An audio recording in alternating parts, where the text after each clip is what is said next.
So, good morning Morning. and welcome everybody. You made it. It's daylight savings time again, Oh, yes. and I'm a little bleary eyed too, so bear with me. Congratulations for making it if you're wide awake. Yep. But speaking of being wide awake, if you were born in this century or the last decade or so of the 20th century anyway, you're a young adult now, you have probably never dialed a telephone, stood up to change the program on your TV, or depressed a clutch pedal to change gears in your car. And you may not even know that your car changes gears while you drive, and are barely aware that each person you communicate with on your phone has a unique number assigned to them that people used to memorize to call you. It wasn't just call Asley and it automatically connects to Hasley. You actually had to punch in that number. So quickly the technology of our lives evolves that those common experiences of my youth are not just forgotten, they're largely unknown. My daughter's never dialed a phone in her life, and she sure doesn't know anything about shifting gears, I can tell you that. And therein lies the basic kernel of truth that forms the foundation of our teaching. Just imagine, if you would, a world that changes so quickly. And if we had that power over our experiences, we could change our attitude. We could change our feeling just that quickly. Is that possible? Well, it turns out the old saying, we can never swim in the same river twice, is really true. Despite our best efforts to recreate experiences that have brought us pleasure in the past, shifting tides, changing seasons, and the relentless march of time defeat us every time. We can put out the decorations, prepare the same meals, and sing the same songs, but year by year, each of us has evolved. New friends, new schools or jobs, new neighborhoods, or just the news of the day. All of it erodes the riverbank upon which we stand and shifts the sandbars within the water.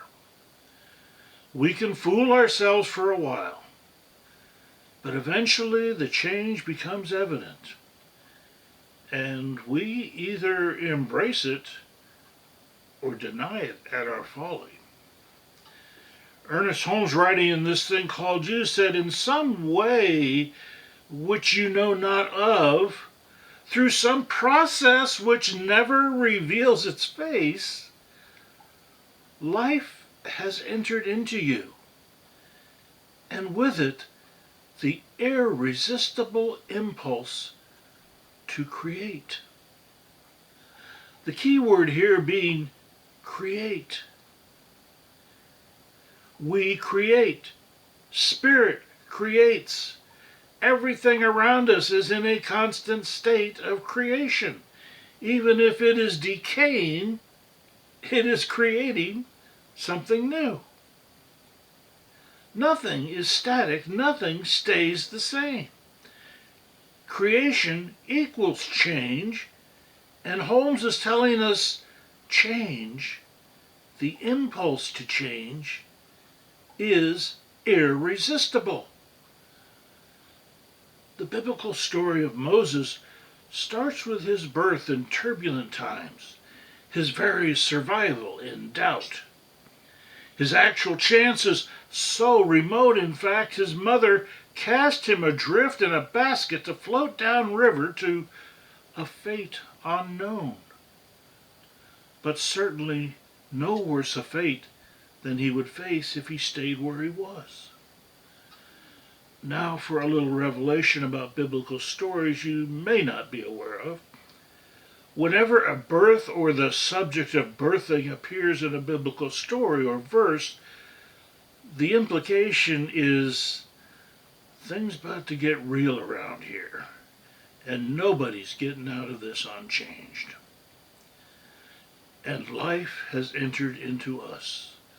Thus, we are born as agents of change. But somehow, in our ego driven illusions, we do not expect change. We avoid it. Change frightens us. Even though change is unfolding around us all the time, we deny it or are blind to it. Technology runs amok among us. We have seen our population grow from rampant illiteracy to common acceptance of artificial intelligence in less than a century. A century of expansion following literal eons of humanity without significant advancement. Is it any wonder our common consciousness swings wildly from embracing evolution to denial, sometimes within a single thought? The fear evoked by the idea of change can stir us to unthinkable actions. Fear can freeze us in our tracks, leaving us staring into the headlights of an oncoming bus. Fear can lead us to believe lies as truth, pain as pleasure, or that entitlement comes without consequences. Fear drives us to dangerous decisions.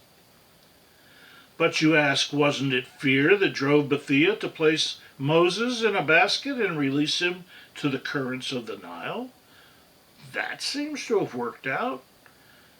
So dive a little deeper and we see Bethia was not motivated by fear. Yes, she was afraid of what would happen to her baby if she tried to keep him with her. She was no doubt afraid of what would happen to him downriver, there being alligators, snakes, and Egyptians there. But it was love, not fear, that hatched such a desperate plan. The same love Spirit infuses us with when life enters into us. The impulse to create, to break the mold, close our eyes and shape the clay with our hands, letting only the whims of our imagination determine the outcome of our labor. Admitting to myself that my own time in this form has clearly entered the back nine of life's great course, I am given to reflection from time to time on decisions I have made. You see, I didn't jump eagerly into the life society had laid out for me. I eased into it with some reluctance. In retrospect, always aware the well-trod path was not my destiny. Too many opportunities to be normal had slipped away or been inadvertently avoided. Something else, something yet undefined, lay just around the corner or over the next hill. I began preparing for a change, unaware of how or when it would present itself, but present itself I knew it would. But mind you, I didn't really know it then. But Spirit did. In time, I took up the company of a fast woman, changing my worldview, my values, and obedience to the status quo. I walked away from a good union job, predictable advancement, and a solid pension, trading it all for the unknown. You see, we are comfortable with what we know, beyond which lies fear or adventure we choose. I chose adventure. And yes, regretted it immediately as waves of fear crashed over me, tumbling me over and over, starving me of oxygen, and finally washing me up onto a rocky shore. But Spirit had not deserted me.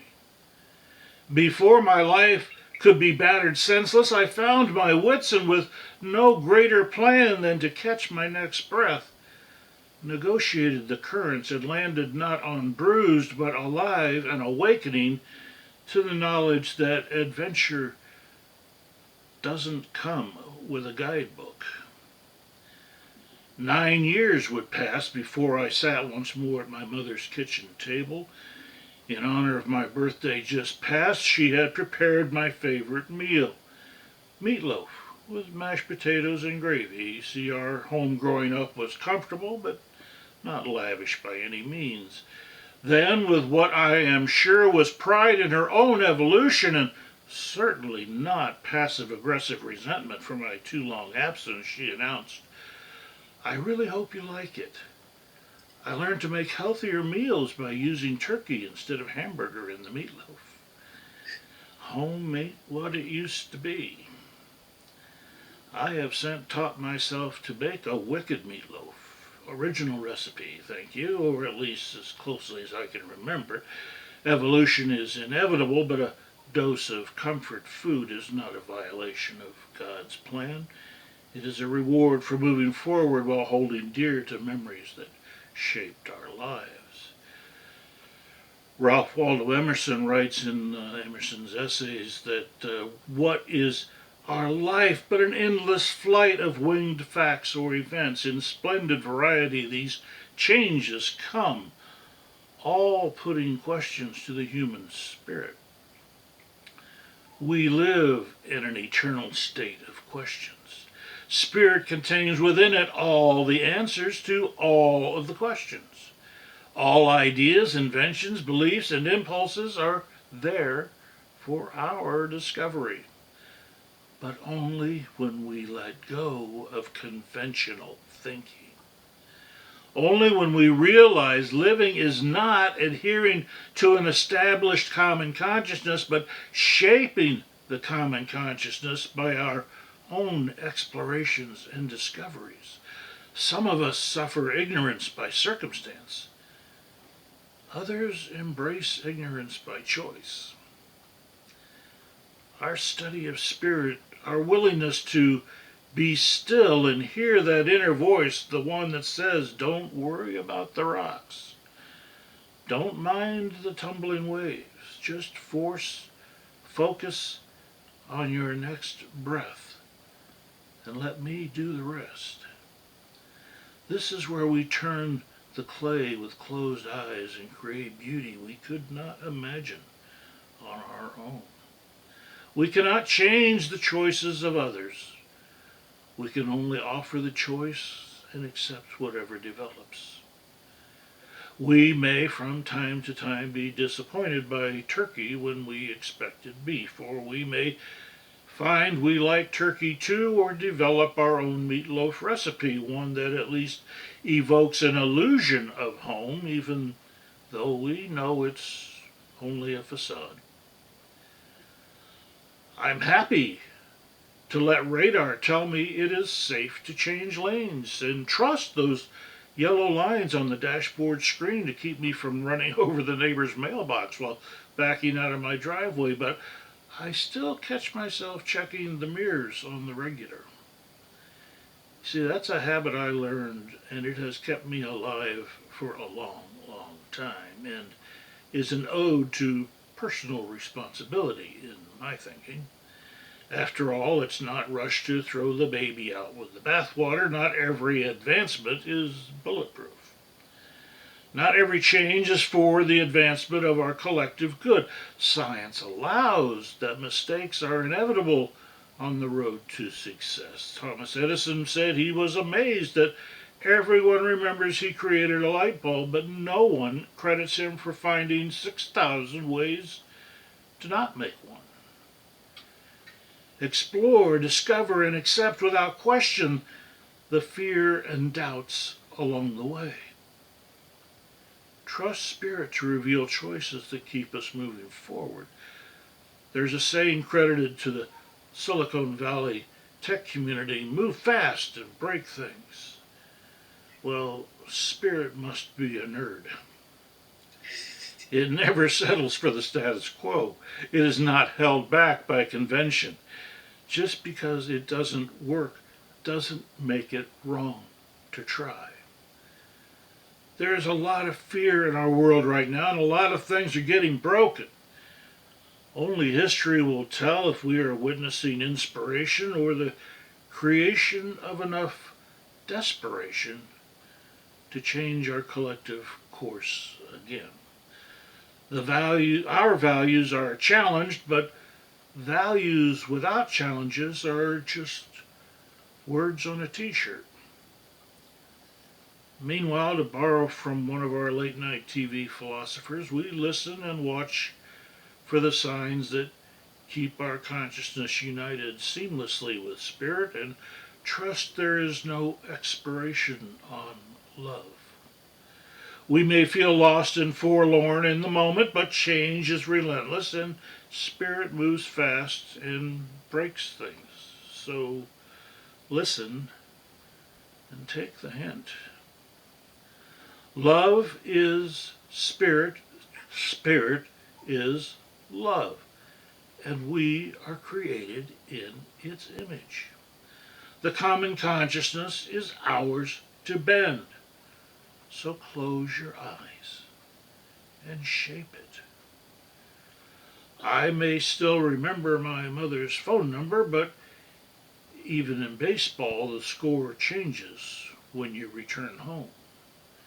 So it ain't what it used to be. And so it is. Thank you for your attention. So it